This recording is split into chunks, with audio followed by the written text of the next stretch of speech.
Hello, everyone, and welcome to this week's episode of the You Haven't Seen That Movie Podcast, a bi-weekly podcast where my guests and I watch a famous movie I've never seen before and discuss it.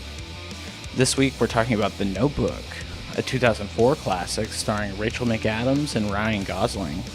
I'm your host, David Lonnie Waters, and in my guest chair today, we have Sam Smithers. Happy to be here, David. Thanks for having me, Bubba. No problem, dude. This was a long time coming. Oh, I'm excited. I know we've been talking about it, and from the moment you mentioned it, doing a podcast or a video podcast was like, that sounds fun. Yes. Wave hello to the people. Yeah. This is the first video that we're going to do.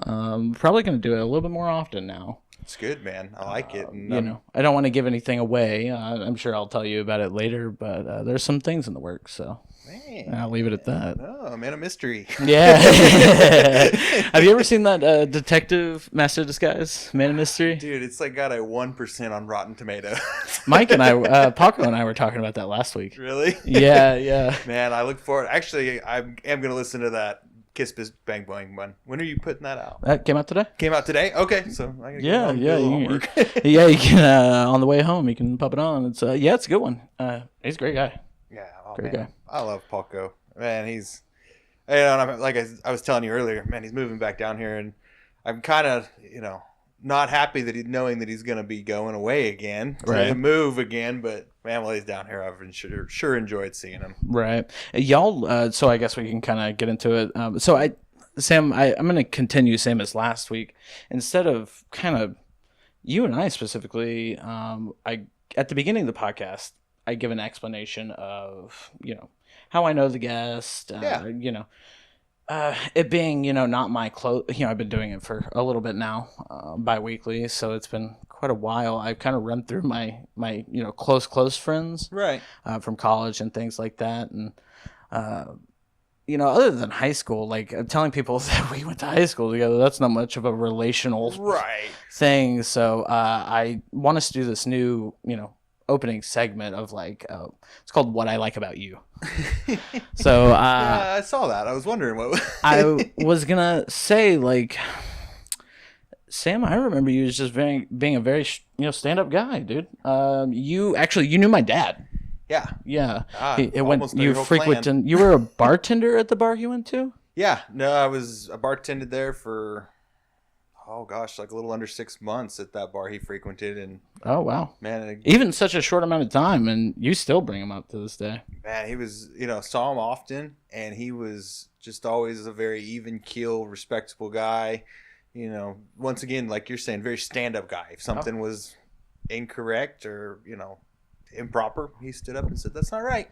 Yeah, no, and I appreciated that. I think I'd take after him in that fact. I would hope so. Yeah, no, you're very stand-up. Right. So, that's Sam and I went to school together. Like I moved to Pilot Point in 5th grade, and I just knew of you. You were kind of like more of a good acquaintance, I'd say. Yeah, I was gonna describe it as 1 degree outside of each other's circles. Like we had mutual friends, but we didn't hang out a lot. But we had mutual friends, and didn't we play some sports together at one point? Oh yeah, we played football together. Yeah, I was about to say, we were on the line. We were on the line together, of course.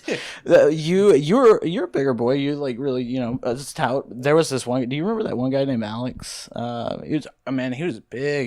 He was way taller than you, dude. Man, Sutton. Sutton. Yes, sir. Yeah, man, yes, I miss Alex. I was sad when he left, man. Mm-hmm. Yeah. I remember one time he fell on the biggest kid fell on the smallest kid, Charles Brown. And I was like, "Ooh, sorry, my guy. I'm gonna go wash up. I'm gonna go wash up. Get the sweat off of me.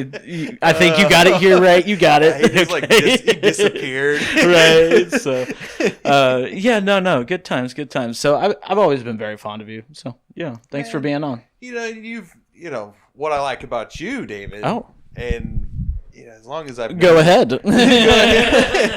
Yeah, how humble are you? Right. Oh my gosh. How can I build you up?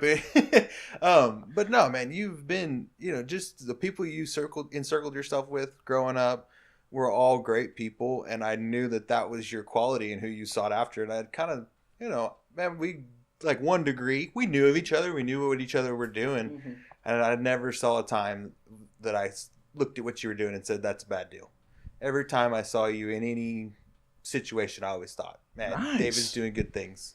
I'm glad. That makes me feel good. Thank you, Sam. That's great. It's the truth. Yeah. Damn. That's a wholesome podcast right here. Let's start it off right. Man, that's got to be. All right, of course. Sam, let's continue on. How have you been these last couple weeks?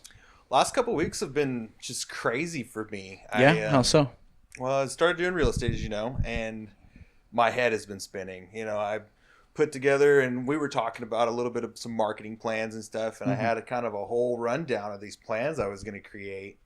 And then, which I created them all, but then just things started falling in my lap left and right. Right. And it got to the point that I was like, I don't have time to even market myself because I've already got so much work. You're in over your head. Yeah. Which is, what more could I ask for? Right. Exactly. Yeah. It's like, see, and that's the thing with like the podcast, that I'm a one-man show when it comes to this. I do all the, administrative work for it. I do all the marketing, and it's, people don't realize how much it is, and I'm sure only for like real estate as well. When we work for ourselves. Exactly. And that's, some days you might just say, I'm going to do what I want today. Yeah. Other days you sit down and you knock stuff out, and then you get a whole week's. It's not like working an 8-hour job. Right. You get everything done, and you get it done quick, and you're looking at the end of the day going, man, I'm ahead. I got things in order. I'm ready to do the next thing, and right. That's a very unique spot to be in. I love it. That's a very pertinent conversation in these last couple of weeks. Is you still got to take time for yourself, even though with you and I particular, we're these one man shows. It's good to take a break every once in a while. Actually, my birthday is coming up very soon. Yeah. Yeah. On Tuesday coming up. Oh, so I think I'm gonna take it easy that day. So you might have a week off here. No. There was a couple podcasts ago we were talking about this, and I just can't. The birthday week thing.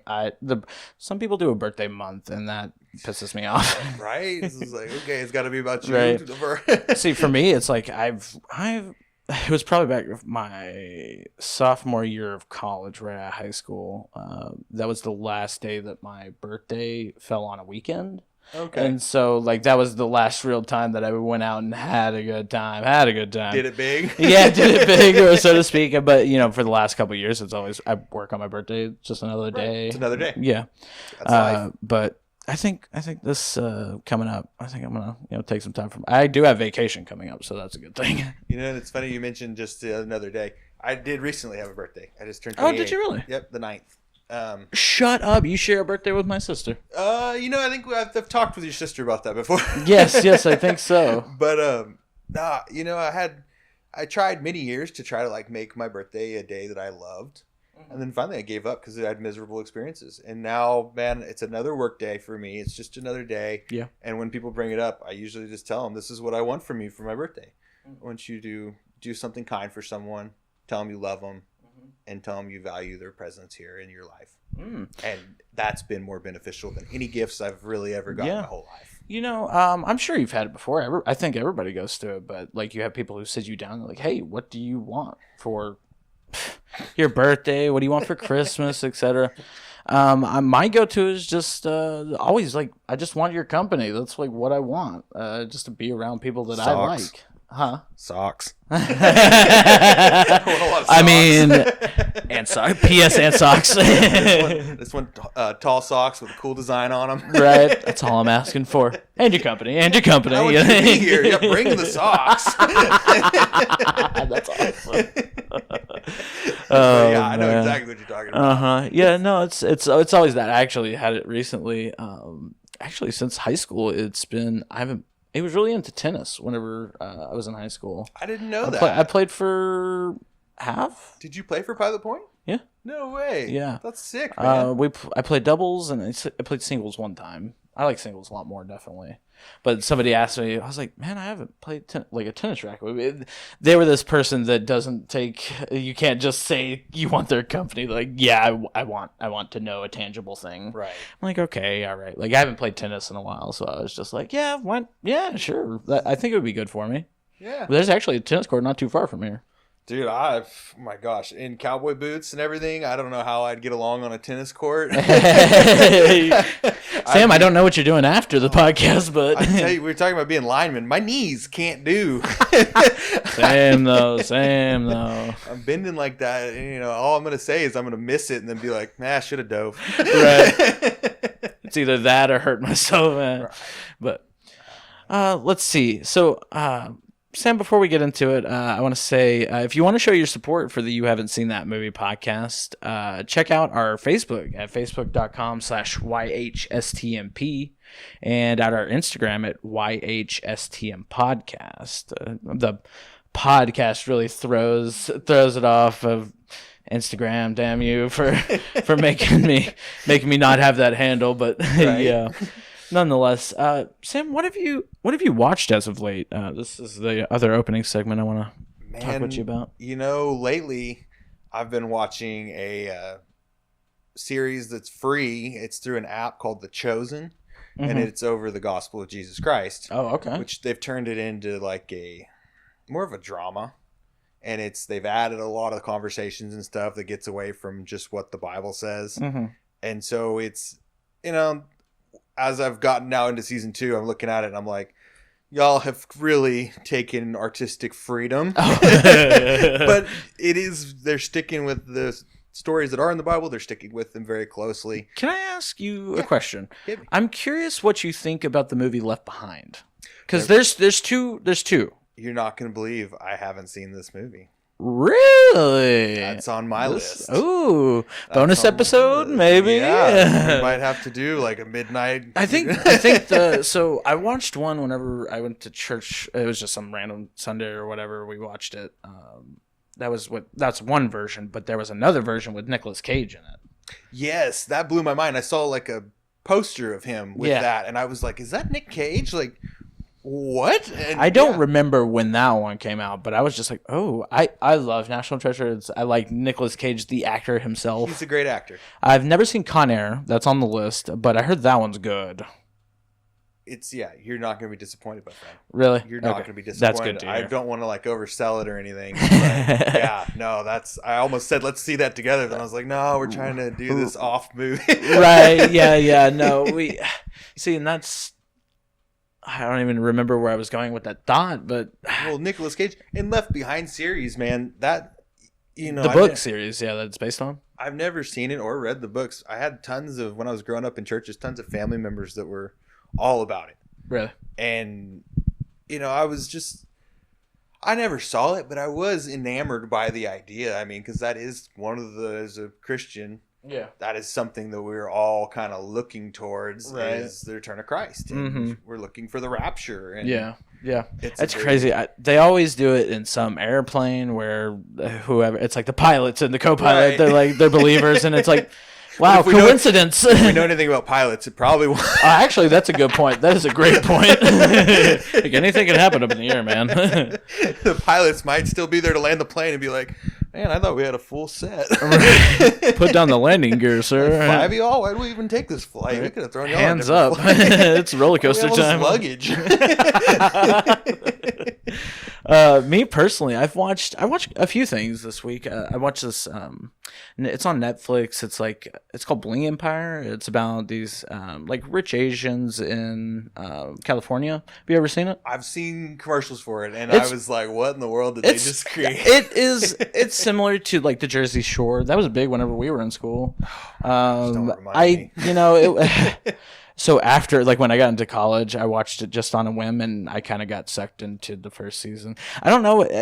See, sometimes TV like that turns me off, and sometimes I'm like, okay, maybe I just want to watch for a little bit longer. Depends on your mood. Yeah, exactly. Yeah. If you're like Florida Bama show, you just want to see the train wreck. Yeah, you just want to be like, man, life's pretty good. Look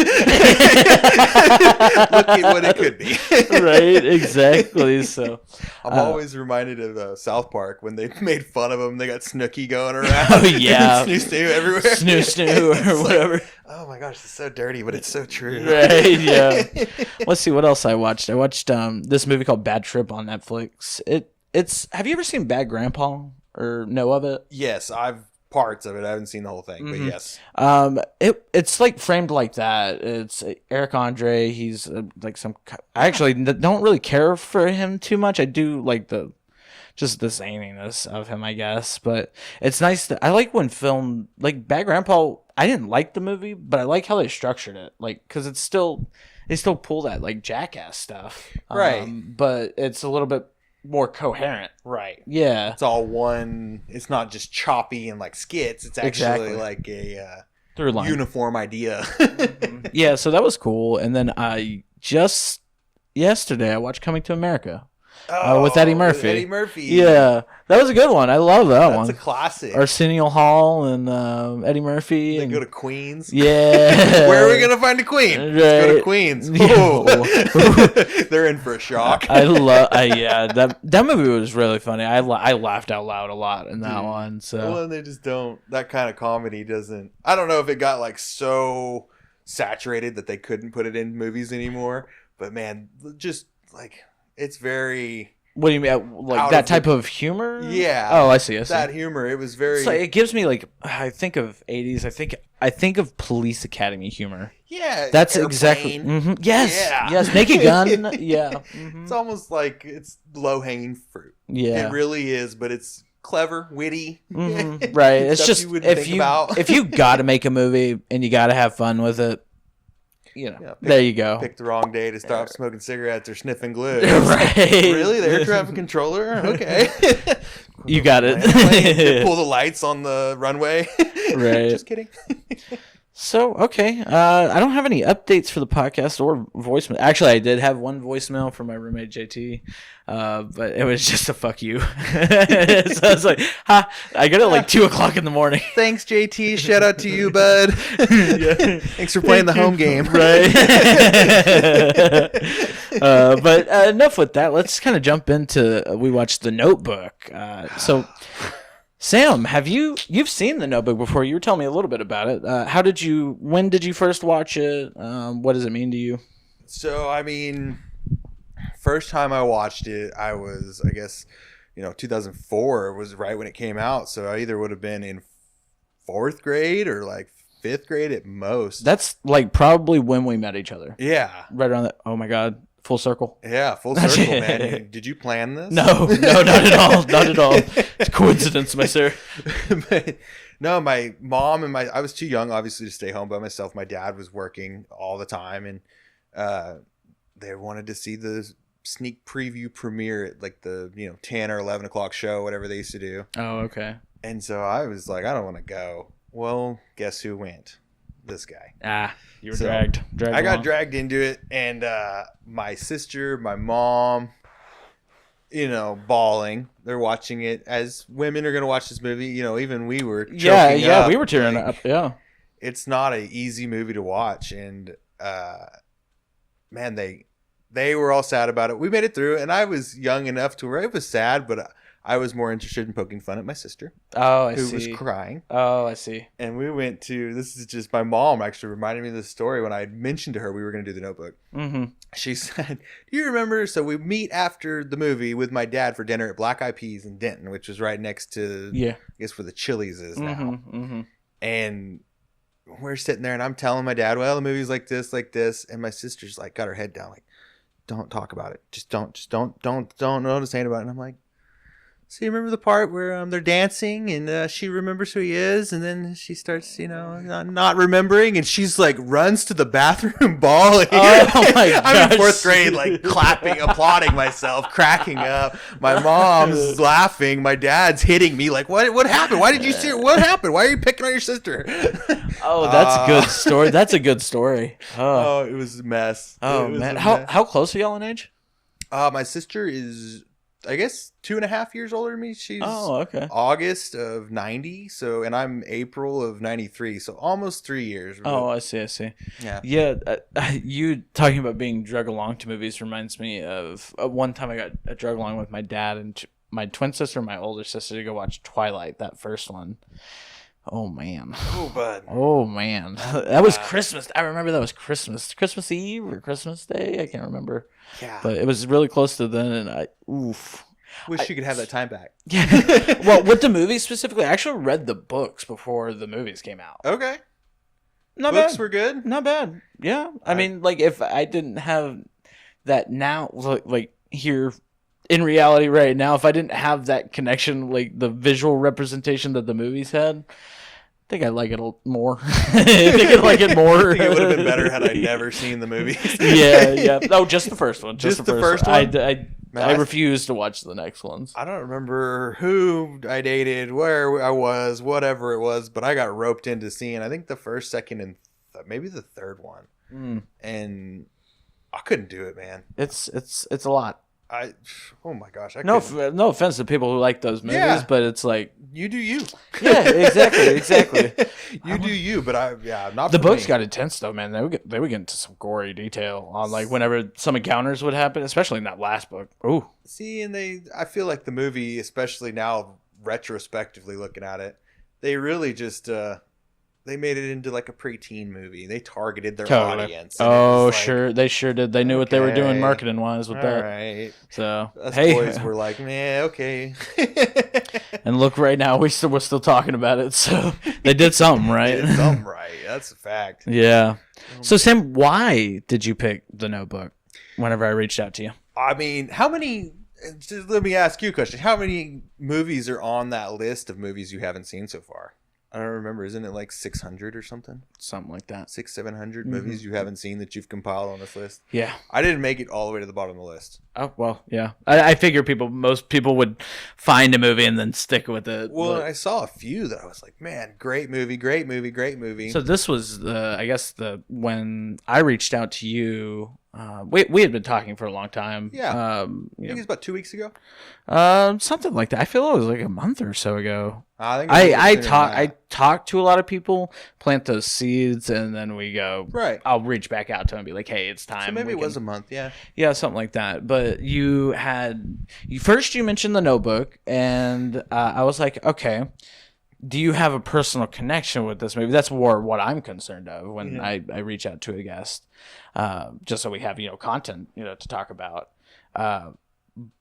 And I was like, why don't you pick another one? You mentioned Gladiator. That was a good one. Which I love Gladiator. But going back, I told you I was like, okay, I want to think because I've heard Gladiator's great. Oh, it's a phenomenal movie. I love that. Like whenever Joaquin Phoenix character does the thumbs down, I love that just gif so much. Dude. But I told you I wanted to think on it for like a week or so, and I couldn't get away from it. Of The Notebook being two dudes like reviewing The Notebook and just the content that would come out of it. It's just prime. It's prime. That was what popped in my mind when I read it or read your list. Was like, man, we could do Gladiator, two guys reviewing Gladiator. Mm-hmm. So much testosterone in this room right now. Right. It was just blowing over with it. And I was like, I saw The Notebook and I thought, who in the world is going to review The Notebook? Right. And so, man, I actually, in thoughts of your seeds that have been planted out, I thought to myself, it would be better to leave those great movies people love and are comfortable talking about. Mm-hmm. For everybody else that wants to have a turn doing this, right? Let's pick the one that I don't think people are going to grab. I love the movie The Notebook, right? But I don't think people are going to grab it. So let's grab it. Then if we get through that whole list of movies that are hard to review, right? And two guys shouldn't be doing it, then we can start. You said it, not me. Yeah, right. Hey, this is an adult podcast. We're all adults here. Oh yeah, no. I think it was very somber this morning. We got into it, some like philosophical. And this movie definitely, I mean, it brings it out. We'll get into the determination if it's a classic or a bust later, but let's kind of my perceptions going in. I knew it was a classic. Everybody talked about it. Everybody like, blah, blah, blah. Every girl you've ever met, they like it's always mentioned. It's always mentioned in some type of when you talk about romance movies or just romance in general, like. The Notebook? The Notebook? What? Right? Well, it's like meerkats or something. Even some of those scenes, we were talking about things that like are cliche in our generation, like dancing in the rain. Yeah. Or dancing in the middle of the street. It's like, nobody does that. The Notebook at least brought it back and made it like, oh, that's so romantic. And it is, but there's not 15 cars in the whole town anymore. Man, that one car came out of nowhere. Yeah, you were saying it's like how fast you could be going, like 12 miles an hour. Like 12, that was not going 12 15 miles max. with They were hauling. They sure were. They were going a good 25, 30. You need to get out quick. And maybe that bad hearing. Oh my gosh. So yeah, other than that, there wasn't too much that I knew about it. I knew, let's get into the actors. Rachel McAdams, she's cool. I knew of Ryan Gosling as well. Big names. Yeah, big names. Done a lot. Do you, off the top of your head, I can't think of what else Rachel McAdams was in. Do you know? Off the top of my head, no. But I mean, we're both guys, and this is not our area of expertise. I think maybe she was in Pearl Harbor. I think of Tom Cruise and Rachel McAdams. For some reason. I also thought Samwise Gamgee was in the Notebook. Oh, that is true. Thought that was Finn. We paused the movie to figure out if it was Samwise Gamgee or not. It looked just like him in the war scene. It sure was. Oh my lord. Sam, let's get into the plot. So, the story of the Notebook is kind of framed. I said to you, I was like, dude, it gives me Princess Bride vibes. Yeah. Like, it's like somebody's coming to, like, read to somebody. And right. I think in the Princess Bride, that it was a fairy tale. So, obviously, that connection isn't there. But at least that's how it was framed at the beginning. And I was just like, oh, okay, this is cool. Princess Bride. I don't love Princess Bride. Like, some people love Princess Bride. Dude, I love that movie. Do you really? I love that movie. So good.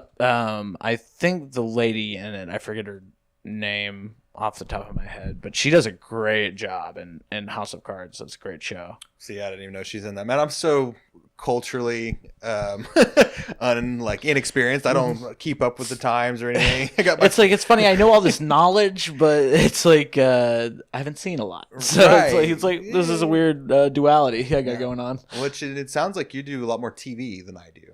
As of late, not really. Really? Okay. There are a few that I pick and choose and I watch all the way through. I mean, I hit Futurama and I stopped. Oh, really? yeah. I rewatched Futurama. I have my comfort shows as everyone. Yep. Always Sunny's a comfort one. South Park's a comfort. I love There's Sunny. not too much more that I can think of. Maybe Archer's another good one. I like that. Mop. Yeah. Mop. Is that an ocelot? That's this is how we get ants. Yeah. Oh my gosh, I quote that all the time. Oh, yeah. So Tanya, my twin, her and I always used to do like, say the line. Yeah, sorry, your authority is not recognized, and for kick ass. You are not my manager.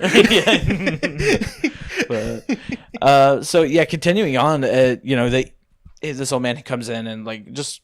Not knowing who the characters were at the moment, start telling the story, and starts off with Rich McAdams' character. Her name was Allie, and him asking her out. Allie, and Ryan Gosling's name was Noah, right? Noah, yep. And it starts off at this like fair and this carnival that's going on, and they like cross paths or whatever. I guess Ryan Gosling's character is more of I guess low. I'm just going to use lower class just to put it out there.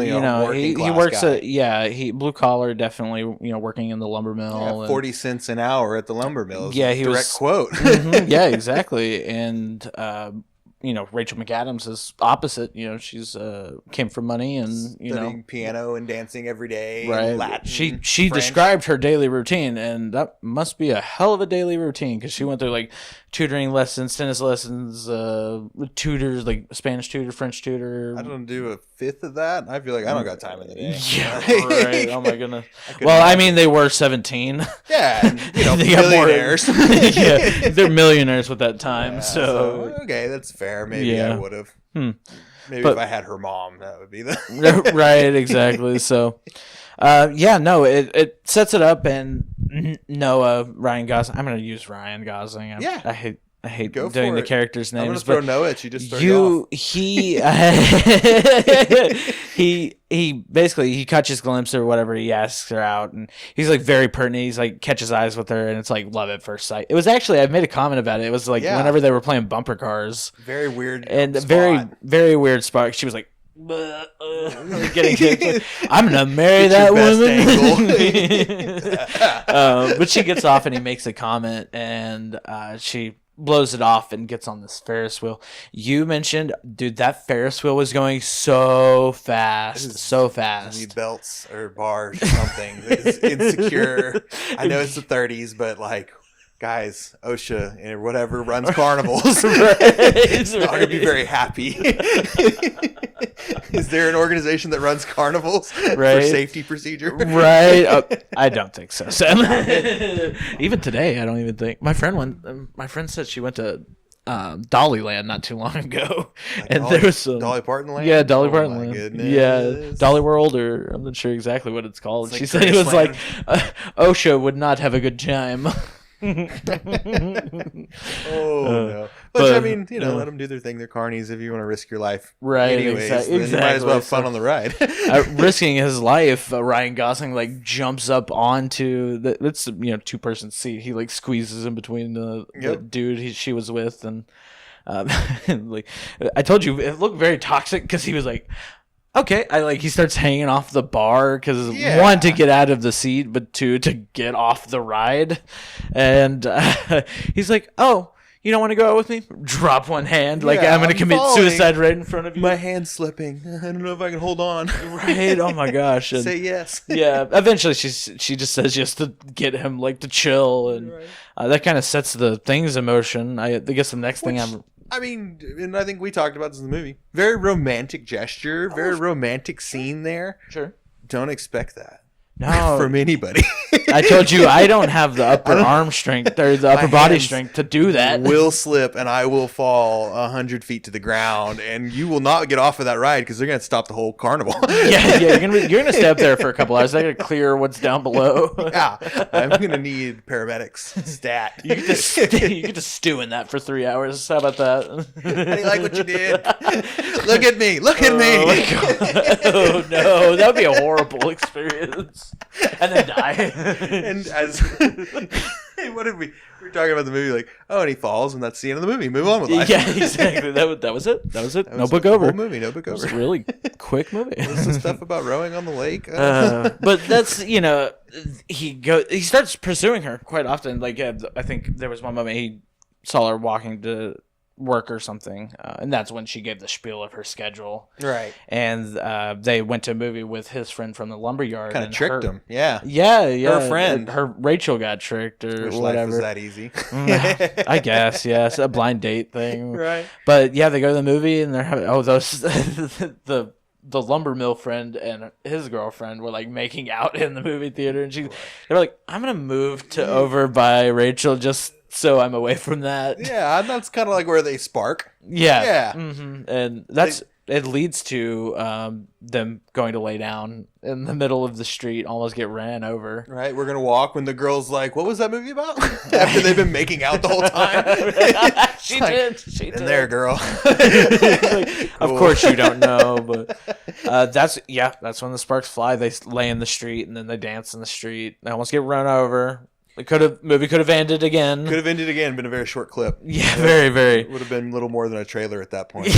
Right. And so, the sparks fly, and it's basically a summer love. That's, what we're getting at.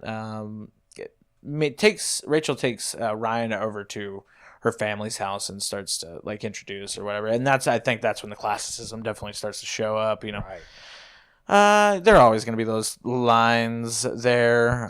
But, Man, it's a shame because, like you're talking about personal connections. I think I was telling you, I've had similar experience where it was someone that was much higher class to me that we were in love. And it's, difficult. And especially watching the movie, I forgot about all those details. And I'm sitting there like, man, this is, hits home a little bit too much. Hits home. Like, I'm sitting there thinking about being in Noah's shoes. Like, when, after he'd met his parents and they're, they stay out too late. They go to the house and have their almost moment. Yeah, right. And the condemned house. And the cops start looking for him. They go, and the parents are like, you're never going to see him again and stuff. And Noah's sitting there hearing it all, and that was a personal moment for me because I was like, man, I've been in those shoes. And, you walk out of there and you're just like, you know what? Your parents are right. Listen to your parents. And that's kind of what I think everybody watching this movie thinks is like, they got this love. They want it to be good. They got the young love, summer romance. Right. It's beautiful. That's what they played it off as. Oh yeah, definitely. It's beautiful, but in the end, life sets in, and you really got to analyze what's good, what's bad, and the mother has her own perspective. The father just wants what's best for his daughter, and then the guy who loves her, wants what's best for the girl. Right, so, exactly, and that's kind of like where their fight happened. That's where he left abruptly, and she had to run after him. Right, and his argument is that he wanted her to be happy, so to go off to New York like she was going to college. Yeah, Sarah Lawrence. And is that a real school? Yeah, no, it's a real school up in New York. Sarah Lawrence. What is it? Ivy? No, it wasn't established before the whenever the United States was. That's what makes an Ivy League school. Is it was a college before the United States became its own country. Really? That's what makes an I Ivy learned League something school. New today. Yeah. And so Sarah Lawrence was not, but it is a very prestigious school up in New York. Very cool. Yeah. Yeah, so she was going off there, and she, they, like you said, it was a beautiful summer romance, and definitely could, if the movie went a different way, like, oh yeah, that's like lifelong love right there. Right. And, still was, There's still that income gap that you're looking at, 40 cents an hour. It's like, how do you ever, and I think that's a very, just thinking about how the movie plays on the audience, man, that's a very common thing we run into is people who are mismatched in life of, they love each other. Star-crossed lovers. It's like West Side Story. Yeah. How can you perform build a life and provide for the person you love if you're only making 40 cents an hour at a lumber mill? True. Especially if they're used to some kind of standard. With looking at Rachel McAdams' side, it's they just want your company. Just like I said before. You just want their company. Yeah, and I agree, and man, that's a... So that's where, and it was the thing that I guess hit me, like when that happened, that's a heartbreaking decision. It sure is. It's because there is no malice in either decision. No, but there's not a good option either. Exactly, yeah. and I think this movie was filled with it was like 3 or 4 points, and it was just ultimatums almost. Right, someone's going to get hurt. Definitely, and there was no malintent. No, just. It sucked, seeing that, and she, got whisked off. He actually wrote her for a year after that. 365. Though they got in the fight, they still, wanted to be together. I thanked them each separately. Right. And she had to go off, which I thought was a little funny that she didn't see this coming because it was assumed that this was a summer home for them. Right. And I was like, of course, like you live up in New York, like what? Remember there was so I forget the other school that they were trying to get her into, but Sarah Lawrence is one, and then there was another one that they mentioned at the lunch party when he's meeting all the rich people, and that's before that when she was telling her schedule, but they finally at the lunch party say she's going to Sarah Lawrence, and he didn't know that was up in New York. Right. So that was the idea was like there's a 50-50 shot she might be going to college here nearby. To Charleston. Oh, right. And so it was like, it's 2 hours away. Yeah, it's that's not cool. Close. He had his own closer. truck. He could manage that. Right. But New York. Yikes. Back in that day, it's a big trek. It's a bit of a hike. Yeah, definitely. Yeah. So 40 cents an hour. Yeah. Don't know how many times I'm going to say that. Yeah, right. I always think of like one, how bad inflation is, but like living back in those times and only using, dude, like 10 cents at a time or cents at a time rather than dollars at a time. It was big time money to have $100. Like, oh yeah, you had $1,000. Even $10. Shit. Well, and her parents, like putting that back into perspective, her dad at the lunch was making jokes about him and another guy being millionaires together. Yeah, millionaires in the 30s. Coming in? Yeah. What in the world? Right. Like Rockefeller type, Yeah, had their own waiting room in their summer home. Oh, yeah, that's where he sat and stewed for a little bit before he walked out, yeah. But, that's life, in this movie. The parents were, upset, noticing that it would be summer love, and it was turning in more than that, and that was impeding on their plans. Right, definitely, and that's when Rachel and Ryan had their fight, and they go their own ways. Ryan, like I said, had the notes for a year, but the mother hid them from her. Intercepted them. Yeah. Yeah. That was... which is really fucked up. That's kind of fucked up. Being concerned mom, I can understand that you want to do that, but then kept them? Yeah, and kept them. We can get to that in a minute, but like that's really looking in retrospect. I'm like, right? You knew this was coming, woman. Well, I think yeah, we'll definitely get into it in a minute because the mom explains herself. But well, then he goes to the war because he got drafted. Well, I think he actually enlisted. Didn't look like a draft deal to me. Oh, I see. Looked like him because they went to North Africa. Yeah. To start, and then they went to Patton's. Oh, you're right. Yeah. So it sounds like he would have been before the draft. Mm-hmm. He would have been in the enlistment period. So yeah, that kicks off. He goes to war. She goes and meets this dude named Lon. Let's not move on too fast from the war scenes. This is the only manly scenes we have. Sam.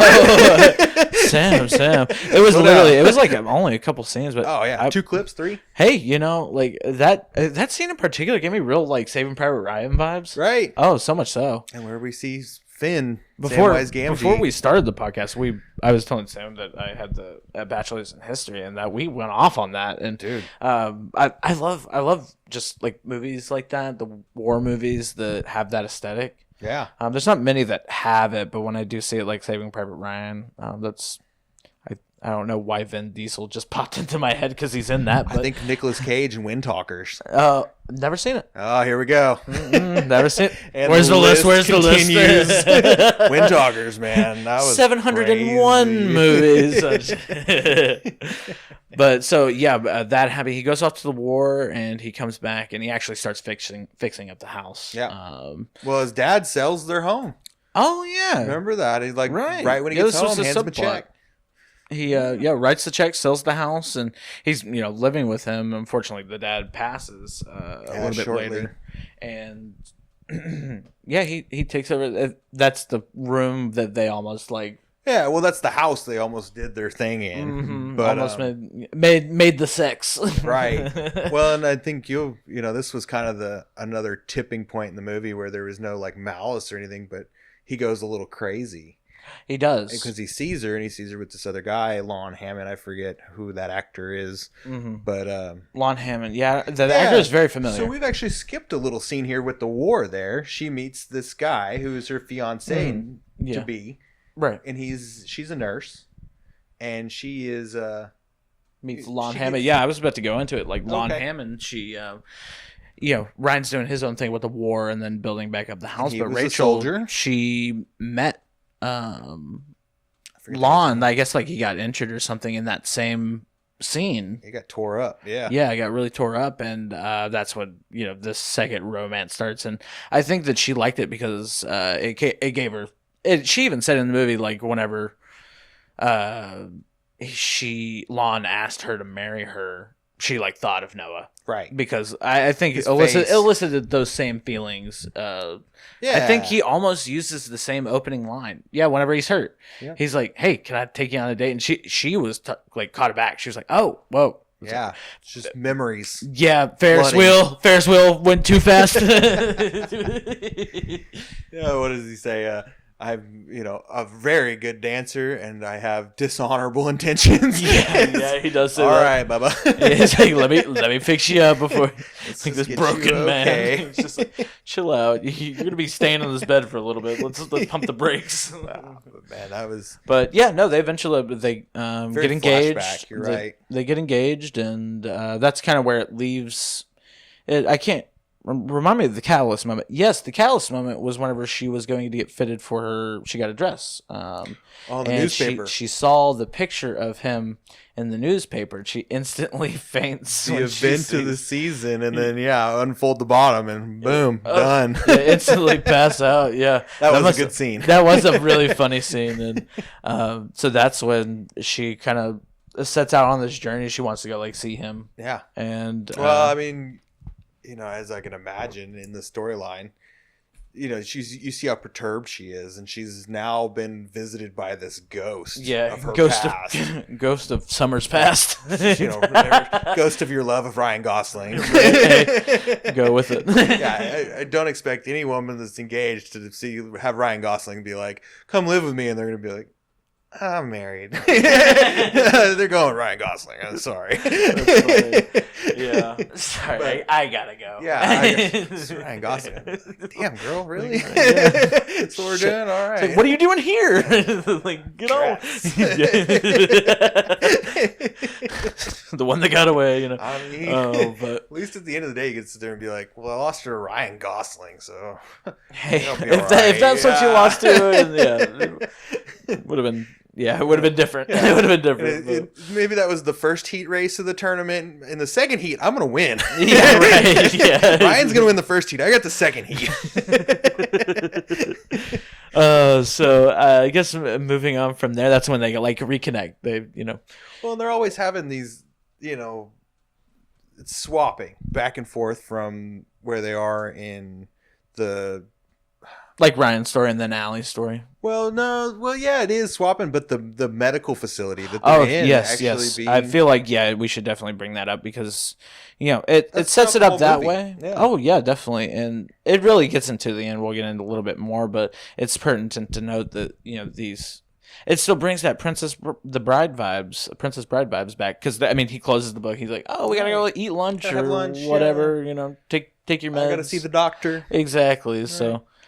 which I thought at first, whenever I first saw him, I thought he was just coming out from outside the facility but he's actually in the facility with her. He's got health problems. Yeah. So heart attacks. Yeah, I think that was his dig. Yeah. Mm.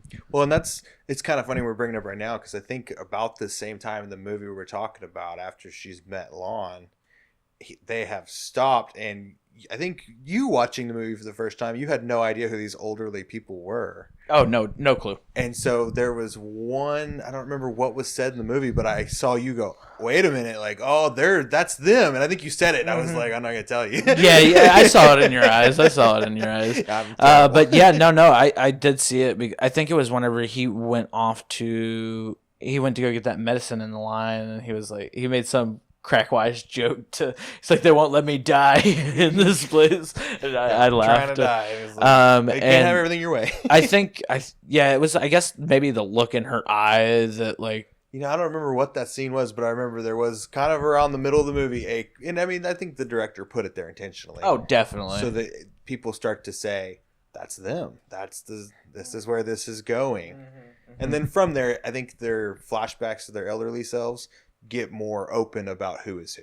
I think that was the moment. Definitely. That was the moment when it kind of, I don't know, clicked. Yeah. Yeah. So I guess moving on, like back to, you know, the proper story. They reconnect. That was very interesting because she goes and she's all in a nice outfit and she gets out the car and says hi and he says nothing. Well, he's miserable. Yeah, he's like, oh, I've just been mad and you're here now. And she's like, ooh, I should go. And she like, stupid lady gets in the car and then I thought it was so funny. Like runs into his like fence post and messes it up and she's like, car won't start. Yeah, it won't turn over and he's like standing over it. She's like, you want to come in? She's like, yeah. I'm gonna. Okay, sure. Yeah. Sure. Yeah, I mean, I'm here. Yeah. And you know, they have they talk, and then they have dinner or something, and she realizes that that was the. I think she realized it was in the same place, but I don't think she realized it was the same. I guess structure. Well, I think because I think when she saw the house on the paper, she knew what that house was, a South Main or whatever plantation. Right. But it wasn't until they're having dinner that he's like, "This is the room." Oh, this is the room that we almost. She's like the room, and she starts drinking heavy. Yeah, she sure did. She's like, "I'm a lightweight." Go. All right. Yeah. And yeah, no, it basically gets rekindled. You know, what was it was the turning point. They were friends for a couple days. She had told Lon that she needed to go away for, you know, X amount of days and not to worry at all, and you know, being loving. He, you know, allowed her to, or not allowed her. I'm sure she was able to go, but just got the blessing. Yeah, you know? Accepted it. And she was hanging out with him for the next couple days, and I think it was the moment when they were on the lake, like rowing back, and the storm hit. There was a storm that hit that lake, and it started to just pour down rain. And this is the scene that everybody knows about the Notebook. And she's like on the dock. She's like, "Why didn't you write me?" Yeah. She's like, "I wrote you every day." Well, it was in the trailer. Yeah. It was in the trailer. I convinced Sam to watch the trailer before we got into the movie. Gotta have the full experience. That's, you know, anybody who doesn't, even myself, before I watched it, that's what I knew about the Notebook. That scene in particular, I was just like, yeah, that's apparently I'm supposed to cry right here or something. Well, you know? little did you know that was not the point. That was not the no. It led upstairs. That's where it led. It was very tasteful. You said it in the movie. It was very tasteful. Nice. So Rachel McAdams gets side boob. So you know, a little side boob in it. That's as much as I need. But very tasteful sex scene. Yeah. So and that's when it just it's back like they were in summer. Right. Space between never existed, Yeah, and I think the audience is the only one who, I think the way the director put it was in a way that Noah and Allie were just in their own world again. Mm-hmm. And I think was very obvious. They're not thinking about the engagement. They're not thinking about work. They're not thinking about money, life, anything. They're very much in their own little world. Mm-hmm. And then that gets shattered. Yeah, her mom shows up. Mm-hmm. The mom does show up. She's, while she was there, she got that. Yeah, she's painting naked on the porch. Yeah, as mom rolls up in a blanket, right? Ryan Gosling gives her. She always had that love for paint. She mentioned it back whenever they were dancing in the street. Yeah, and Lon didn't really notice. I think that's whenever she said that she needed to take some time. She asked I don't Lon paint anymore. She's like, I don't paint, or she was like, sure, go paint. But it wasn't what Ryan was doing. He's like really asking probing questions into why she liked art or whatever the hell. Which I kind of curse this movie because now in dating, it's very much women look for that type of thing of like, are they interested in my interest or do they encourage me to pursue my interest? Which I think we do all want encouragement. I do that with just friendship. Right. I do that. I poke and prod. Right, but it's not just like, you want to do a podcast? Go do a podcast. Yeah, go for it. Right. Yeah, exactly. You look for what can I help with? Let's do it. Mm-hmm. Exactly. A room? Then Ryan Gosling's got your own painting room. Yeah, right. Exactly. He's got your own easel. He built this house with a painting room. Tools. You're ready to go. Now take off the bra. That's the only requirement. I'm sorry. Follow the arrows. Yeah. That was weird. That was odd. Like, did he have those printed out, ready to go? Dude, it's like, and I think that's kind of my last comment about like how this has been such a romantic movie and all these little things that now have been instilled into romance just because of The Notebook. It's like a saccharine romance. Saccharine, explain that to like me. A painfully, like if someone's like saccharine, like if I'm joyous to you all the time and I'm just happy all the time and elated and just like even in just smiling and happy and look at the bright side, but that's like a saccharine joy. It's painful. It's like, I see. The term I've heard it used in is like saccharine terrorism, where you're like terrorizing people with how happy you are. And so I mean, damn. Right. And I mean, you've been around that person that's like, dude, a little bit too happy. Yeah, just kick your shoes off, sit down, watch the movie. But it is kind of that like every turn with Noah and Allie, Noah is doing something that's just above and beyond thoughtful and romantic. And definitely. I think with the arrows, did he have those printed out already? What was the plan? And it's like, and thought about that. I'm sure he had a long time to think about that. Yeah, I was about to say, if I went crazy too and built a whole house, I'd be like, how am I going to plan? Like, I'd probably plan the first year and be like, at least, and be like, do this on Tuesdays and this on Wednesdays. Right. I have a schedule. She had hers before. Pancakes every night. Breakfast for dinner was definitely a chicken. And chicken. Bacon and chicken.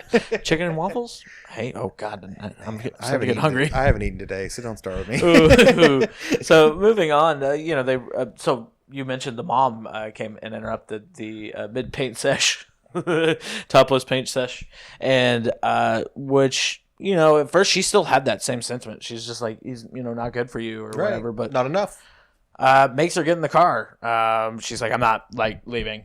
Come on, let's go. I don't want to go anywhere with you. And being, I'm sure that mother-daughter thing, she, hopped in, hear her mom out or whatever, and she takes him over. I think it was maybe that same lumber mill. No, I think it was a concrete yard. It was concrete yard. Yeah, he was digging rocks. Yeah. And she pointed out this man who was shoveling, and said that this is my Ryan. I sometimes, I love your dad so much, but that's my Ryan right there. And sometimes I just come and watch him work. And I think for her daughter at that instance, I think anybody would say that's where you really look at the picture. She started to cry, and I think that's when, Yeah. she was looking at the dude and like crying. She's like, sorry. Yeah. Like, you're still here. She here. doesn't even know that man anymore. Yeah, exactly. But I mean, I think for Allie's sake in that moment, and I think this is prevalent for many women in the world, you're really looking, am I going to take the path my mother chose, which is a great path, she loves her husband, got lots of money, or is she going to take the path of love, right, which will lie, the guy's still working at a concrete yard. Yeah. So it is a tough decision, and that was another defining moments all over this movie. Yeah, that was I think the second. I think that was, I think as we kind of look at these, each character had its own turning point moment. And like Noah, kind of he's just led by the wind. Yeah, he's just going with the flow, like, come on, I want what I want, and he's gonna stick around, but he's like very one track mind in that fact, and everybody else is making big those choices and plans, and but each major character kind of had their own point where they had to make a major decision, right? Yeah, those non-malintent decisions. Yeah, exactly. It's the mother's definitely. I'm sure she wanted to show that because that's an example, Yeah.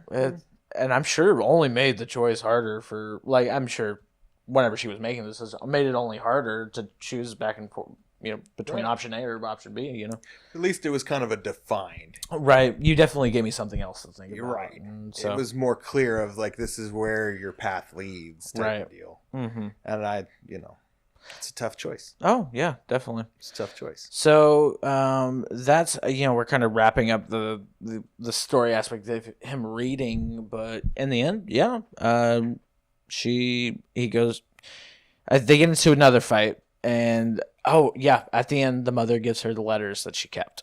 Yeah. Please go into your why she kept the letters, or did you even have anything? It's just I did find it odd as well, but I don't know. That is just like after seeing the scene of like, this is, you get to pick, money or love, and this is where each path leads. I don't know, why would she give her the letters right after that? I was sitting there like you're just... I think maybe it's because she had a similar, thing with that guy. Like I'm sure deep down was just like, maybe I'll keep these. Yeah. I think it made a little bit more sense to me.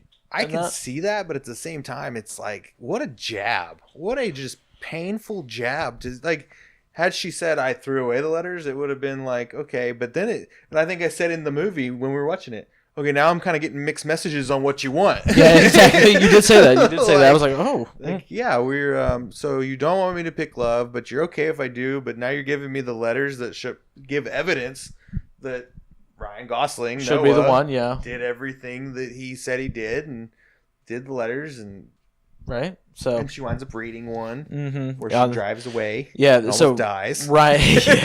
They get into a fight, and it's almost parallel to what they had before. She's like, I got this prior commitment, and she's very bipolar in those the two arguments. She was like, yeah, love you, fuck you. It's very like, hey, that's okay. Everybody got their own thing, but used like, to it. Used to it. Yeah, what is no? We fight. That's what we do. It's not gonna be easy. And just paralleled that first fight that they had, and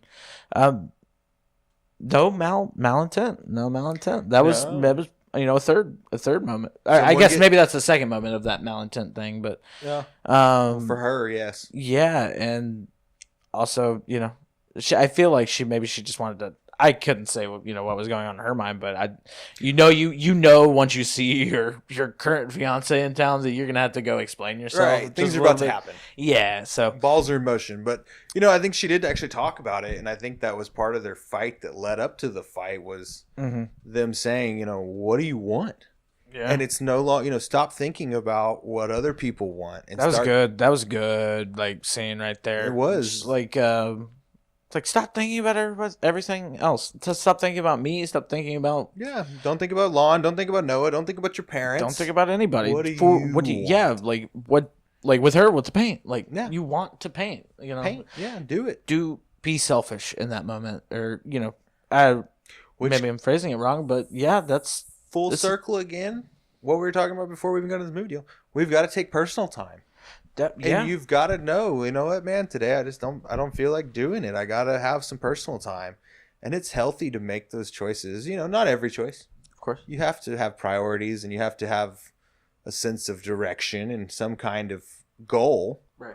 But, man, you know, you have to sit down and have that personal, what do I want? What do I want? Like, where do I want to be in 5 years, 10 years? Selfish is a good word, but I think it has a bad connotation. Oh, sure. But it is okay to be selfish sometimes. Definitely. For those of you playing the home game this week. So, yeah. And she, goes talks to Lon, and Lon tells her, she's like, yeah, I got 3 choices. One, I could kill him. One, I could beat him up. Or 2, I'd leave you. And, that's what happens. Rachel goes back to Ryan. Very wise guy too. He said, of the 3 options, he was the same way Noah was. It's just, I want you to be happy, and no malintent. See, and that's the really shitty part about it, is like that when there's no malintent and people are still getting hurt, that's when it becomes like a little bit more like, that sucks. It sucks for everyone involved. Everyone involved. And I will say, sucks for everyone involved. Lon Hammond, Cotton, whatever he was millionaire from, John or rich. Should just called him John Ham. So you got your heart broken, Mr. Millionaire. Sucks. There definitely is that. Yeah. If everybody that's got to get hurt in the equation, okay, the millionaire got his heart broken. All right, Bubba. Go buy a boat. Somebody's always going to get hurt. Doesn't matter if it's a rich person or go buy a boat. You'll be all right. You'll find it. You have money. Find another Materialism woman. Doesn't answer the question, or that doesn't feel that wholesome. Unfortunately, man, but you chasing money and stuff from a young age like that. Your parents are in it. You're in it. It's a different life. I think it's better that the poor man actually winds up getting chosen, because it is. What does he have? He has his house, and he has the love of his life. Mm-hmm, exactly. So, yeah. He goes, Rachel's, fuck it. Going back. Went back. And, that's kind of where the story leaves off, and it picks up more with what we were talking about. It picks up with this Princess Bride stitch that was going on for quite a while. Come back to modern. We got... What'd you say? Come back to the modern. Right, yeah. And... it was interstitial, and you said it. There was a moment in the movie, like halfway through, that I was like, "Yeah, like this is them." Like they didn't explicitly say that, but at this moment when I think you did say that. that moment like happened, I was like, "Okay, like here we go. We're gonna get some." I think there was I can't remember. They were outside talking, and that's when the family came up, and I think maybe one of those interstitial ones. It was like I think that was the very next scene after the one where you realized, like, oh, it's them. Yes. I think it was that very next scene of them being outside and just like awkward with her. Right, and the little boy hugs her, and it's heartbreaking because in your heart, like, this is her family. Yeah, that's their family. And that's why she doesn't know them. She doesn't recognize them. Just keeping it cordial for her sake, And this is getting into the disease of Alzheimer's. Yeah, and that's. This is the heartbreaking. Yeah, definitely. So, I made that fact, and we kind of get done with the past, and we move into the future, I guess, or the modern era. And they're, you realize that they're both old. Allie has dementia, or excuse me, not dementia, Alzheimer's, and probably both. Maybe it goes back and forth. Right. And then, like you said, Ryan Gosling's character had the heart problems. Right. Heart problems. And they were both in. It kind of mixes in with the story earlier with the family coming in. She cordially, she's like, "Hey, I want to take a nap. It's my afternoon. Let's go." It gets kind of awkward. She's like, "I'm out." Yeah, she's like, "Okay, yeah, I would do the same. I would right? do the same if I was in a situation like that. Done that many times. Like, all right, guys. If I wasn't fully informed, my nice buddy to meet meet y'all. Fully informed. Right? Yeah, exactly. And it kind of says like, "Dad, you come back home. Like, you don't need to," because the family was really like, yeah, it's like they say it's degenerative, and right. It just only gets worse. And this movie was just talk about movies that hit personal lives of the audience.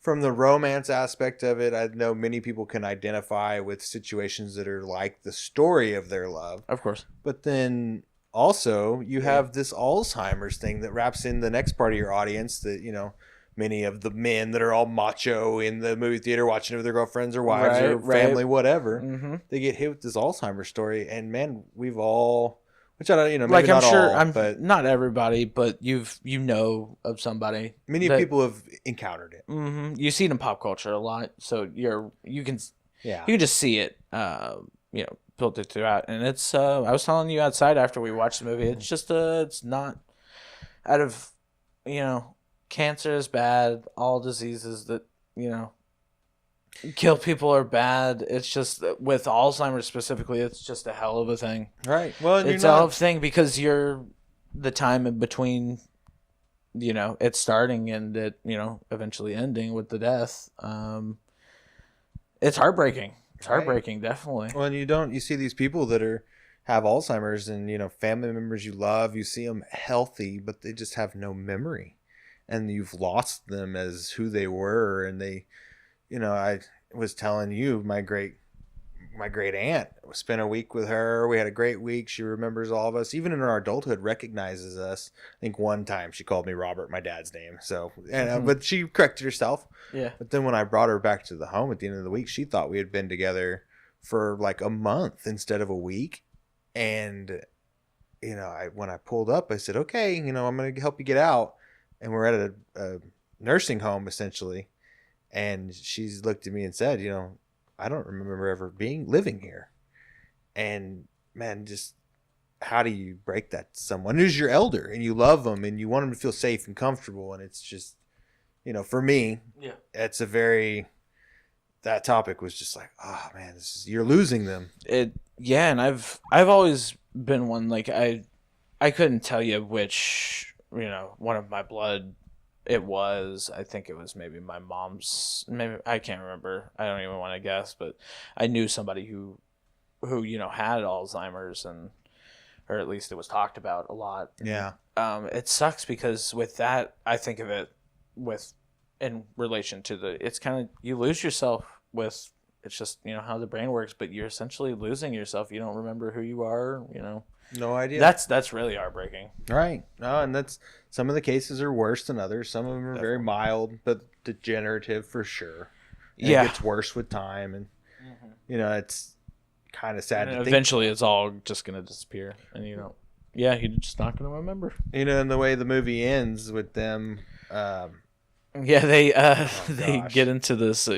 That's it. Kind of frames it, and you get this. Oh, wait! Picture. Before we get to the end, there's more to it. Oh yeah, no, definitely. There's my bad. They jumped ahead. They get into the story of we're talking about the Alzheimer's, but you realize at that moment and when that story ends, the past story, you kind of get the full effect of the how hard it is, because it's hard on the family. The kids hard on want the family. I'm home. sure hard for Ryan Gosling's character, just to see that going on, and me realizing that that was the fact, and it's actually them, and he was recounting their love story. Is that when you started it's heartbreaking. Getting emotional? Huh? Is that when you were starting to get emotional? No. I was like, this was emotional the whole time because I know what's going on. Right, and I think it was the moment whenever that they got done writing, and he kind of had dinner ready to go. Mm-hmm. Had the dinner ready to go, and he was telling her like the last bit of the past story, or they lived happily ever after, and that's when it clicked for her. Like the amnesia spell kind of went away, and she was Rachel McAdams again. Right. That was. I teared right. up. Yeah, no, a tear fell, and I was. My it's floodgates rough. It's were rough, holding. and it's whenever you get that again, it's hard. It's hard because you won't. He said in it, and he's like, "I had you for 5 minutes last time."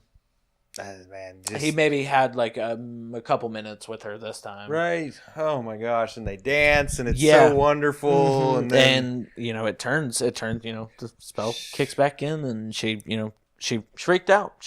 Right. And it was just heartbreaking for him. He sat on the bed and cried while they were like trying to sedate her. Sedation, And that was the scene that I recapped at dinner with my family to make my sister cry. That was the one. Now I'm older and I'm like, man, it's so sad. But when I was in 4th grade, 5th grade, I was like, oh, this is gold. Definitely a tear fell because that's heartbreaking, and I think I've felt that before with that family member, whichever one they were, and it sucks.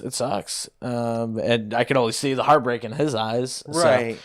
So, she gets whisked away, and he actually has some problems himself. Has another heart attack. Yeah, he was laying in bed, and that's whenever you realize he's reading the inside cover. It was the book that was written, which is what this movie is, I guess, named after.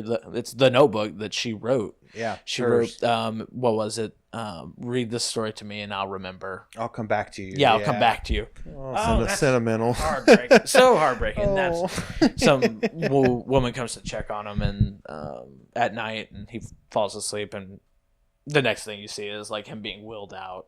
Yeah, because he had like it didn't say explicitly what it was, but no, yeah, he's getting on a gurney, getting taken away. Mm-hmm. I think, but he was having heart attacks kind of commonly, so I think that was what happened. Yeah, but she, Rachel McAdams' character, the older one, just like watches it go by, and I think no idea really, no idea, like what's going on, whatever. And when they take her to the like group area where she's like holding onto the gate and stuff. Yeah, dude, that's sad. That's super sad. I was watching that. I was like, oh my gosh, and I forgot how the movie, like all the details, and I'm like, did they leave her in this little like sad pen? Oh yeah, they did not address that. But that I guess that he gets back to a place he can get back to his room, and I thought he had an interaction. He said he couldn't sleep, and what was it? She was like, okay. She's like, you can't be out, right? Yeah. You can't be walking. I know you're going to take a walk. You told me. You're very truthful in it, but are you going to see Miss Allie? And he's like, yeah. She's like, I can't let you do that. Yeah, no. But I'm gonna go get a cup of coffee downstairs, far away from you. I won't be back to check on you. I won't be able to check on you. Go back to bed. Yeah. Is basically what she said. And she exits stage. Oh, right. It was he looked, and she forgot her coffee cup there. Full cup of coffee. I'm sure working there, like being one of those employees and seeing that. Oh, I'm sure that's gonna tear you up too, man. And I would be that coffee person or coffee cup lady. I'd be like, yeah, I want to go take a stroll. Just thinking once again about my great aunt in that facility, and man, and I was thinking about this in the movie. I wish that elderly people were treated like the orderlies treated them in this movie, right? Because they were, they were forceful. They have to do their jobs, but they were still just very nice, understanding, helpful, so on and so forth. Right. Whenever I was at the nursing home with my great aunt, I mean, we must have called the nurse like 4 times, and whenever I was like, hey, we just need some ice, a cup of ice, she was like, I'll get it to you. It took her like 40 minutes to get us a cup of ice and stuff. And it's like, yeah, this is and your loved one is not being cared for as you would want them cared for. Yeah. And I think that's I remember my family member now that you were just talking about that. And it was my dad's mom's. She got remarried. It was her husband's mom. Okay. And she was in a home, and she had Alzheimer's. She didn't really always remember, and we went into her home, and yeah, it sucks. I've seen it up close and personal. Just like the elderly abuse that sometimes goes on there. Yeah, and it's not. I wouldn't. I'm sure it's physical abuse sometimes. Some cases, yeah. I saw the emotional abuse that just not being attentive, I guess. Right. And which they're busy. We get that. Of course, it's a job and things like that. But a little bit more care could be taken. Well, and there's other things. Like I think we had given her a necklace, and it was, to be honest, not a very expensive necklace, but she loved it. Mm-hmm. But the whole reason we didn't get her anything really expensive was because, and she even said a comment on this, not very much, but if we had got her a super nice necklace, and she's got Alzheimer's already, dementia, fading. Mm-hmm. If someone steals that, the first thought in her mind is, where did I misplace it? Or what year did I even have that? Or did I even have this necklace? Like, what necklace? And it's just that's the part of abuse that really actually opened my eyes to in that situation was, man, these orderlies, they can steal stuff from these elderly people, and yeah, who's going to really catch them? Yeah. It's sad, but truly. And so it was good. It was good to see that one who left the coffee cup and just went away for a little while. So it was very heartwarming. Wish more were like that. Right. Yeah, exactly. I'm sure there are in the world. Oh, yeah, I'm sure. But it was nice because it allowed Ryan Gosling to go and lay with, which was awesome. He didn't even have to read anything to her. She just like woke up in the middle of the night and knew. And they got to have a conversation, and that was the second part that had me tear up. He said something about he was just being same as romantic. Our as love when they can first do met. anything we want it to. Yeah. Yeah. That was the line right there. That was the line that made the teardrop. Yeah, it's sad. It's sad. And then they died together. Right there, sleeping in bed. You were sitting on my left during the movie, and I had just tilted my head to the right, so the tear went out this side, so you didn't see it. Yeah, I did not do that. I tilted to the right. So if you looked, you would have seen it. But little trick. Pro tip 564. So that's the end of the movie. That's where the credits roll, and I hope they die. It was after we got done with the movie. It was a very somber household for probably the next 15-20 minutes at least. We were recapping some of our personal experiences and how these types of situations arise when they affect families. And that was definitely left on that note for a reason. Just right. I think that maybe that's why I don't think if they didn't have that, I don't think the movie would be as pertinent as it has, because it ends on a fucking point. It ends on a point.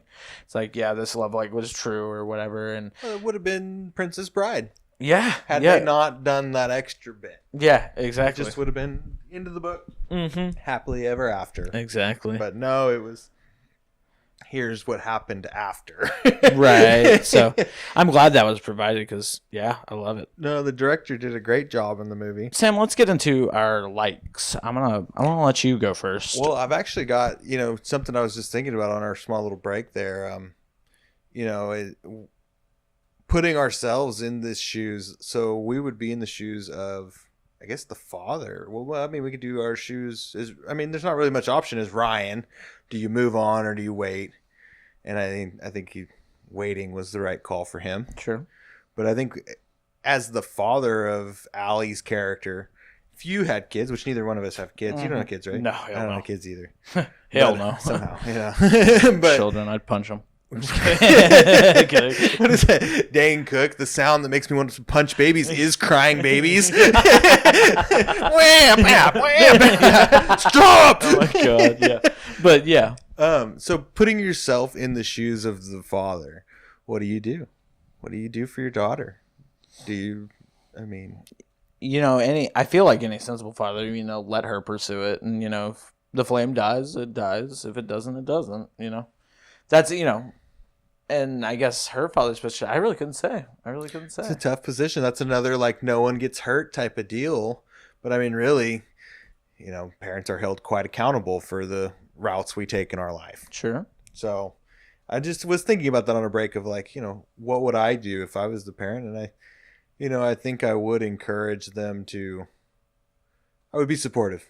I think that's I think that's kind of what her dad did. Her mom was the worst. Oh yeah, the worst of it. Not a fan of her mom in that movie, but I think her dad just kind of kept his mouth shut.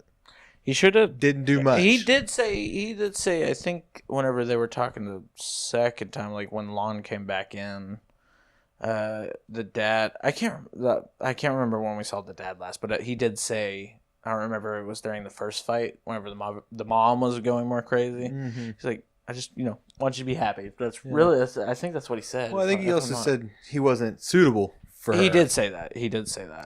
So, and that's very Southern it's culture. It's you definitely want, and see, there's no malintent. You want your daughter or your son to live the best. You want them to be provided for, know that they'll be okay or whatever. And I really hope we have sons. I don't know if Much I want easier any conversation. Yeah, right. So, no, yeah, and her parents. I agree with you with the mom. She was a little bit more straightforward with her on that, and controlling and yeah. I've heard it way too many times of parents being that controlling, and them the mother the daughter or the son just taking either one, they keep going with it, with their like we have the helicopter parent situation, or Right. two, you get the rebellious Yeah. nature, and you just like you don't want to, and that's a fun dynamic of parenthood and just relationships in general. It's just It's not easy. Yeah. no, definitely Not easy at all. What you think is best for somebody might not be the best thing for them. So, Right. Might not be where their heart is. yeah, what's the phrase? It's good intentions are paved with. The path to hell is paved with good intentions. Yeah, exactly. So That's Yeah. the truth. I'll tell you what. So for me, Hell I is guess hot and eternity's long. Yeah, exactly. For me personally, it was good. It was a good love story. It's a good one. I think it's best one. I like rom-coms a lot. Yeah. Have you ever seen I Love You, Man? Yeah, That's one of the of course, best bro, rom-coms. Montana. It's not even about a chicken. Bros soup. of Stalin. I know. Bros of Huevos. Bro cha cha. I could go for hours on that. You fought the Hulk? Why did you fight Lou Ferrigno? Right. That's a good one. But yeah, like in terms of like a love story, yeah, it was a good one. No, man, and I, being the one who has seen it, your first time seeing it, you can see why it's such a.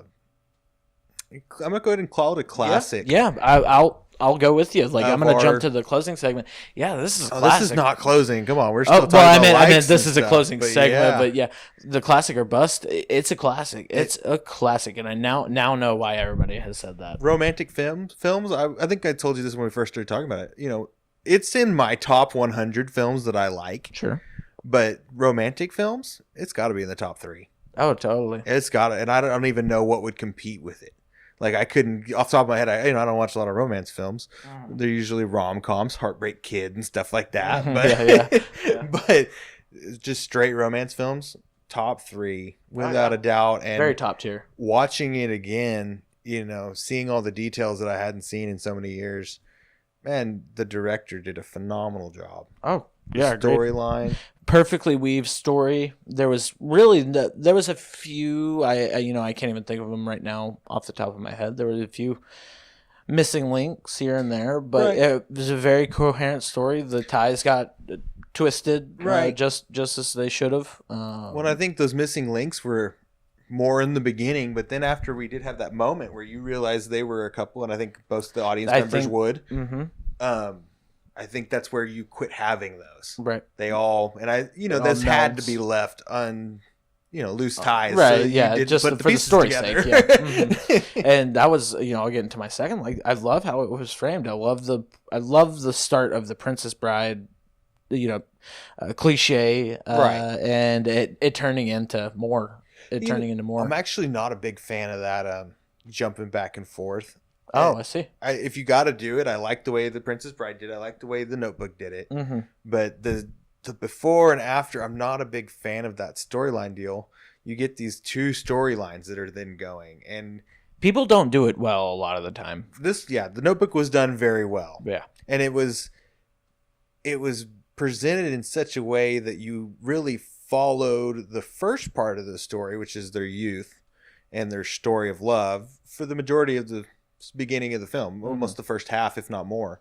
But then that second storyline is almost like they made it just a little side note. They didn't really make it something you had to follow intently, but it did give you little glimpses and images there, and I loved the way that they did that. So even though I'm not a fan of that, I did like the way the Notebook presented that. And it was, because like I said, some movies do not do it right. It's just a headache, because then you're like, what are we looking at? Right. Come on, these two puzzle pieces aren't fitting together. Jumanji. What year is it? Right. Oh my goodness. Yeah. And the last that I'll say is I loved Ryan Gosling's dad's character. Yeah. That, oh man, it reminded me so much of just not a particular one person that I know of, but I was telling you before, like my mom's side, they're the cliche country style, and my dad's side, they're from Louisiana, so they're kind of like backwoods Louisiana. Bit, so I got a nice mix, but I knew so many people just of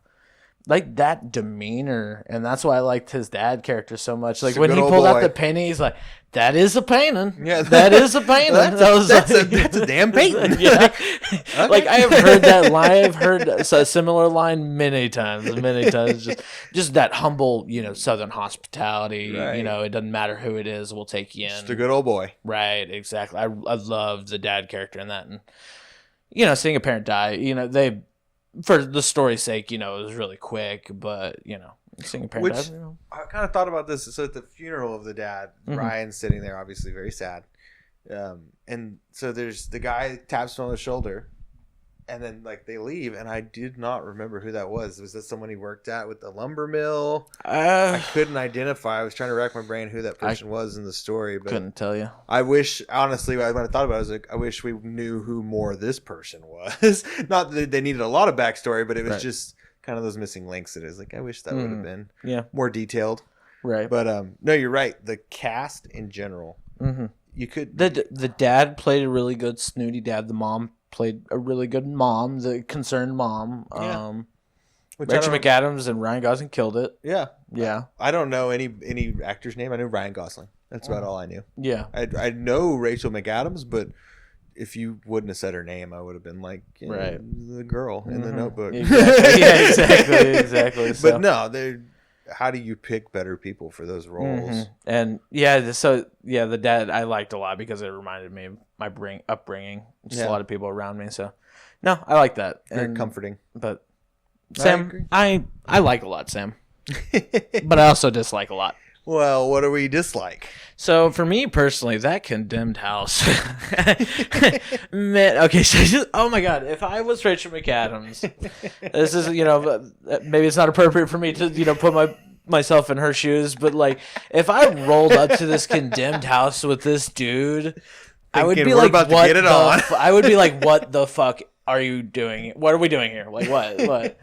Oh, you know what you're doing there. Oh, you know what you're about to do there. It was more a rhetorical question. But, Oh, and they got like a blanket on the floor. Like they don't show how that blanket gets there, but you got to, you assume Ryan Gosling, very romantic and thoughtful person. He's the one who brought it and puts it down. Packed it beforehand. In reality, it's probably Allie sitting there going, "Did you bring a damn blanket or something?" Right? Like, yeah. Is this floor going to fall apart? I had it in my back seat of in my trunk. Oh my gosh. So that was your dislike? The house, and then I would say that I disliked or I hated the mom at the beginning. Dude, I was not a fan of the mom. When she took her on that ride and she showed her past love, I was like, okay, now I'm a little bit more sympathetic. That was the arc that we were talking about. Now I'm a little bit more sympathetic to the mom's position, so I didn't. That's why I put this, asterisk here in the outline to mention. But I don't think I looked at the outline once. That's more for me than you. Oh, here we go. I got you. Okay, asterisk. Okay, but so I came to understand the mom, but definitely at like the beginning part of the movie. I told you, I don't know if it was in the podcast or beforehand, but for me, it's that you're there for the person you want to make, and that's a theme through this movie. You just want to make that person happy or provide them the tools to be happy. Yeah. And the mom was Absolutely. not. The mom was not sympathetic to that at the beginning of the movie. She had her very own understanding of what happiness looked like, and it's what she chose. It's her path, and she wants her daughter to follow the same path. Right. Exactly. She has, quote unquote, happiness, which is just money. Yeah. And that's not happiness. Mm-hmm. So, I mean, I guess other than that, I really don't. Sam, do you dislike anything with this movie? What did I I mean, the mom. I'm with you on that. The mom was just awful.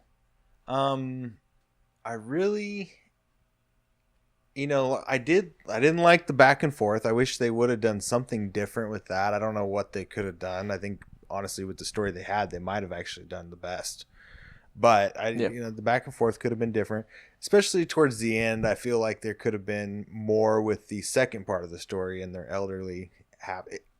I hate that scene where they're dancing and she freaks out, and I feel like it could have been done better though. That's weird to say because that's such a great scene, but I feel like, it remains this awkward feeling, maybe had he stormed out of the room and gone and, fallen against the wall and cried or something, I would have lost it, my gosh. I see. But I think that could have been done a lot better, even though it was a very great moment in the film. It's one of those moments that I'm like, looking at it now, seeing it several times in my life, I'm like, this could have been done better. There was a thought that passed my mind when you were saying that, is like, I love that. That was a great scene. It was a great scene, hands down for me. I felt like it could have been made a little bit better if they, I don't know. I think it was maybe the disassociation from the actors that changed.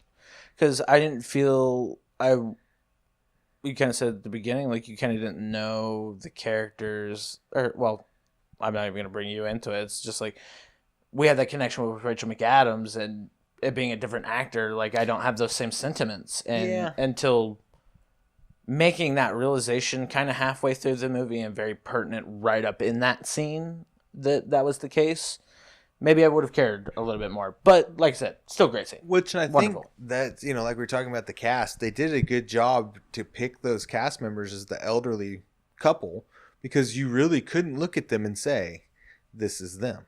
Yeah. Okay. Yeah, good point. But had they picked someone that looked more like Ryan Gosling and Rachel, you would have picked up on it. We would have been faster. Like, aha. But really, you're right. There was a disassociation because they don't look anything like their younger versions of the story. Definitely not. And Lord. If there was any, they could have cast better on that end of things. But I see why they also might have not. If that's the biggest dislike with this movie, I'm okay with it. We're just nitpicking at this point. So. We're picking the littlest things and picking it apart. Which, as guys, that's what we need to do with romance. It's our duty. On that note, let's go ahead and start wrapping up the podcast here. We kind of run through the plot and gave our likes. So let's get into the awards. Or wait, let me pause. Do you want to bring anything else before we kind of start going on this downward slope? No. I just like the podcast for everybody listening and share it and enjoy it. I know there's better podcasts than what we're doing right now. This is a very humbling one, but yeah. So with let's get into the awards real quick. We'll get into the courtesies at the end. It's always courtesy. But yeah, this is a classic movie. The awards segment. Yeah, this is a classic movie. Now I see why everybody preaches it so much. And at first preaches. I thought preaches it's about right. The preaches the praises. Yeah, all the time. So beforehand I thought it was a little bit snooty to like mention that, like whoa, romance movie, blah blah blah. But after seeing it, it is a straight classic. It's a love story. Yeah, I'm trying to think. What other movie there would be in our time frame of memory that would be such a romance and such a story of just love? And there's romances here and there, but nothing this good. Yeah, been produced. Classic of our generation, at least, if not. It reminds me of the old like Casanova movies and stuff that are my grandma was really into those. Black and white, but they're all love stories, and they have a little bit of action in them, whatever, but they are love stories and pure in their genre. As where most of them now, we have rom-coms. What is a rom-com? That's two words mashed together. It's its own little genre. Well, this is pure romance, and man, it's kind of a lost art genre. Yeah, we don't see much of just standalone romance movies anymore, and I think this was definitely one of the last greats that has been made. That is a great point, because you're right. I'm thinking on it. I can't think of any other like classic romance story that just stands out like this one has. The Princess Bride. Even that's still kind of like, it's kind of a comedy. It's still kind of a comedy. So, but yeah, classic. And I guess let's move into the next one. I give out an award for the least important character of the movie. So my personal one, it's Rachel McAdams' dad. He provides some context at the beginning, but because it's the mom who's She's the driving force in that no, like you can't, you don't, it's not suited for you. Yeah, the dad does say it, but he kind of fades into the background at a part in the movie. Would you agree? Yeah. I mean, honestly, I've got a different, least important character. Tell me. But no, I agree with what you're saying, because he did just kind of, which I think he kept his character well, because that is a Southern aristocratic household of Definitely. The father is the father figure. He doesn't speak up until he has to. So if the wife can handle the situation without his input, the father can just sit back and at the end of it say, listen to your mother. It's not until things get real bad that the dad does step in and say, you're doing what I say. And that's very classic Southern aristocracy. But no, least important character in the whole movie for you, Finn's girlfriend. Oh, yeah. Or Finn himself. Well, no, Finn did die in the war scene. Exchanged the messages between when they broke up. Yeah, no, you're right. You're so right. But Finn's girlfriend. She gave a nice comedic laugh at the beginning. She's like, I don't know what that movie was about. And either that or this is also a very sad thing to say, but Marcia Shaw. Oh, Ryan Gosling's love interest after she left. Right, the widow from the war. That he's like, she wants him to love him, and he's just like, no. Oh, yeah, that one was a little bit more sad. That was sad, but I mean, as an important character member, you could have left her out. Yeah. You could have completely. I mean, I could see how Finn's girlfriend kind of set up the date. He facilitated it, definitely. But Marcia Shaw could have been completely excluded from this movie, and we would have never. It actually probably would have been like easier. You could have done the technique. You could have been. It was just Finn, and you'd be like, "Hey, bud, do you want to go to a movie? Hey, Rachel McAdams, do you want to go to a movie?" And then ditch in the middle of the movie. It's just you two. Yeah. But those two characters is like, okay, were they really needed in the movie? I could see actually how Finn's girlfriend is needed more for that meeting scenario in the date than actually Marcia Shaw is needed at all. What did she bring to the movie? I think it showed how hurt he was whenever he was going mad. Yeah, I could see that, rebuilding the house or after the war or whatever. I think it showed his loneliness. Yeah, because I remember that scene, them laying in that bed, and he's disassociating. He's not even looking at. Right. He says, or she says, I feel like when you're talking to me, you're not even like really talking to me or something. A woman sees when a man can see another woman when he's like looking into her eyes and seeing a different woman. And that's, but I mean, really, she is her or the girlfriend. Those the two, girlfriend's I'm a good one. The girlfriend's a good one. I should have picked that one, but it's your first time seeing the movie. It's okay. You get a pass. Exactly. Thanks, Sam. Next time, though, when we watch The Notebook together, I want 10 years from now. Copious notes, my friend. Oh Lord. So Sam, let's get into some trivia. I put. So Ryan Gosling, and Rachel McAdams, Allie, they were actually born in the same hospital, St. Joseph's Hospital in London, Ontario. Oh, no way. I think that's so funny. I was talking with somebody the other day. Wow. They're Canadians. They're what? They're Canadians. Yeah, Ontario? Yeah. Wow. Sorry. Sorry you were across the border, mate. Sorry. Yeah. Oh my gosh. Sorry you were born in the same hospital? What's all that about? A boot. Yeah. What's all that about?